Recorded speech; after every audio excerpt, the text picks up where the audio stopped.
ഞാൻ ഈ രാവിലെ പോകുന്നത് പൊങ്കാല കൂടാനായിട്ടാ. രാവിലെ 7 ആയപ്പോഴേ പൊങ്കാല തുടങ്ങി. പക്ഷെ ഞാനെത്തിയപ്പോഴത്തേക്കല്ലേ കുറച്ച് ലേറ്റ് ആയിപ്പോയി. എന്നായാലും പൊങ്കാല പായസം കഴിക്കാൻ കിട്ടി. പൊങ്കാല എല്ലാം കഴിഞ്ഞ് സദ്യക്കുള്ള ക്യൂ ആണ് കാണുന്നത്. പരിപാടി കഴിഞ്ഞപ്പോൾ കണ്ടോ ഒഴിഞ്ഞു കിടക്കുന്നത്. വൈകുന്നേരം ഘോഷയാത്രയൊക്കെ ഉള്ളത് നമുക്ക് ഈ ലൈറ്റൊക്കെ ഇവിടെ കിട്ടുന്ന സെറ്റപ്പ് ആക്കി എടുക്കണം. ഇനിയിപ്പോ നേരെ അമ്പലത്തിലോട്ട് പോയേക്കാം. ഞാൻ ചെന്നപ്പോഴത്തേക്കും താലപ്പൊലി ഘോഷയാത്ര അവിടെ നിന്ന് ഇറങ്ങിയായിരുന്നു കേട്ടോ.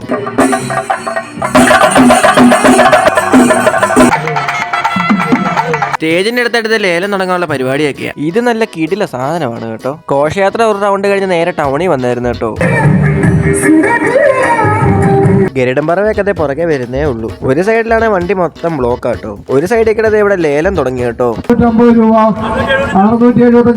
പിന്നെ അവിടെ നിന്ന് ഒരു കുലുക്കിയൊക്കെ വാങ്ങിച്ചങ്ങ് കുടിച്ച് ഘോഷയാത്ര തിരിച്ചു വരുമ്പോഴത്തേക്ക് ഒരു 10-11 മണിയെങ്കിലും ആവും.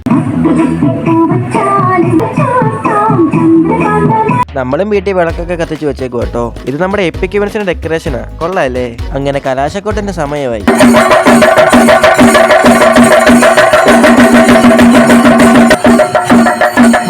കലാശക്കൊട്ടിന്റെ ഗരുഡമറവയാ മുന്നിൽ നിൽക്കുന്നത്. ഇത് കണ്ടു കഴിക്കാൻ കിട്ടില്ലവാ.